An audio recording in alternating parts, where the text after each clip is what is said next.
Exam में memory सबसे ज़्यादा पूछी जाती है। तो आइए जान लेते हैं मेमोरी क्या होती है। तो सबसे पहले बेसिक डेफिनीशन, मेमोरी मीन्स कि किसी भी डेटा को स्टोर करके रखने वाले डिवाइस को मेमोरी के नाम से जाना जाता है।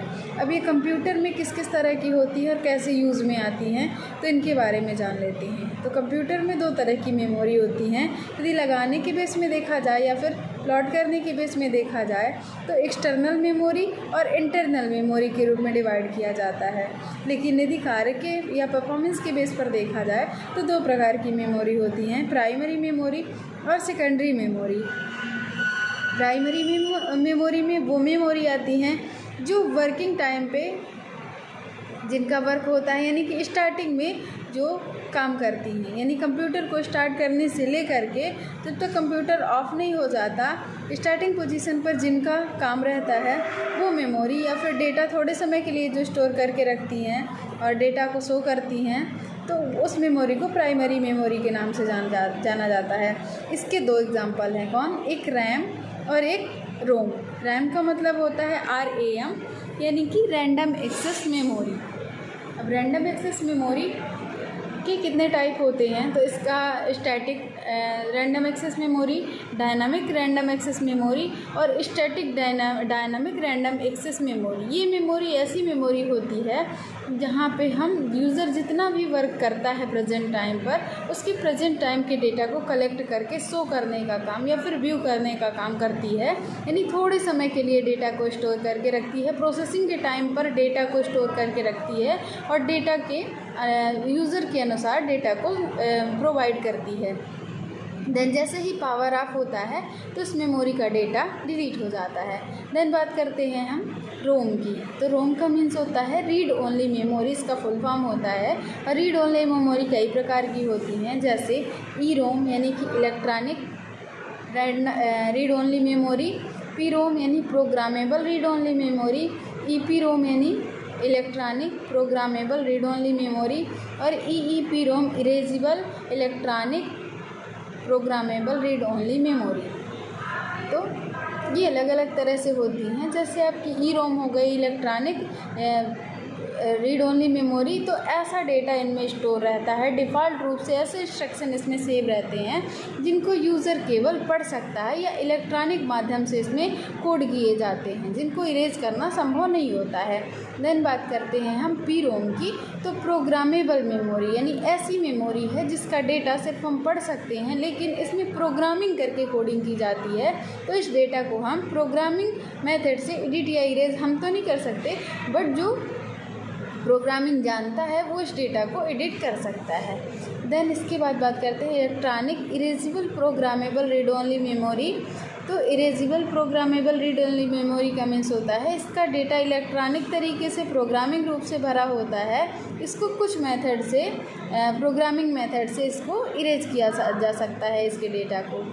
बाकी इसमें जितना भी डेटा सेव होता है रीड ओनली मेमोरी में, यूज़र केवल पढ़ सकता है, यानी कि ऑपरेटर का काम सिर्फ होता है इस इंस्ट्रक्शन बेस पर वर्किंग करना, और ये उसके अनुसार कंप्यूटर सिस्टम इन निर्देशों का पालन करके वर्किंग और परफॉर्मेंस देते हैं। देन हम बात करते हैं दो मेमोरी ऐसी मेमोरी होती हैं जो वर्किंग का काम करती हैं। Number first cache memory, number second register memory. तो कैश मेमोरी क्या होती है, सबसे ज़्यादा पूछी भी जाती है पेपर में, तो इसे जान लेते हैं। ये कैश मेमोरी एक सबसे ज़्यादा यानी कि कंटिन्यूअस रूप से काम करने वाली कैश मेमोरी होती है।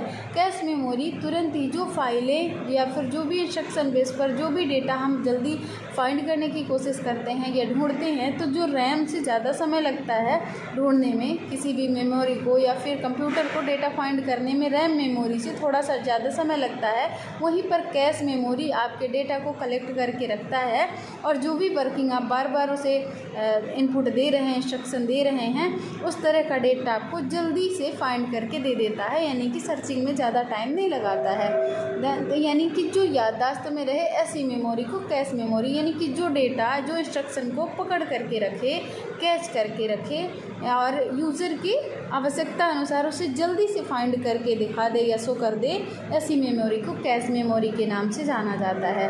देन फिर बात करते हैं रजिस्टर मेमोरी की। तो रजिस्टर में ऐसे नियम या निर्देश या फिर ऐसा डेटा संग्रह होता है जिस टास्क को हम बार बार करते हैं तो वो रजिस्टर्ड हो जाता है और उसका परफॉर्मेंस हमें जल्दी मिलता है। और रजिस्टर्ड डेटा ही पैकेट यानी कि या फिर कहें तो सॉकेट के रूप में 16 Mbps का डेटा प्रोसेसर को स्पीड के अनुसार प्रोवाइड कराता है, जिससे प्रोसेसर प्रोसेसिंग करता है। तो रजिस्टर मेमोरी में ऐसा डेटा जो प्रोसेसिंग के लिए दिया जाता है वो रजिस्टर मेमोरी में स्टोर होता है जिसका डेटा कभी खाली नहीं होता।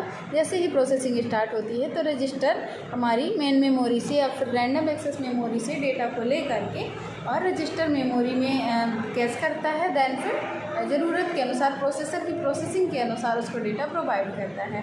देन फिर बात करते हैं हम सेकेंडरी मेमोरी। तो जो यूज़र अपने डेटा को लंबे समय तक स्टोर करके रखने के लिए जिन मेमोरी का यूज़ करता है उसे हम सेकेंडरी मेमोरी के रूप में जानते हैं। इसे हम दोनों तरह से स्लॉट कर सकते हैं, इंटरनल भी और एक्सटर्नल भी।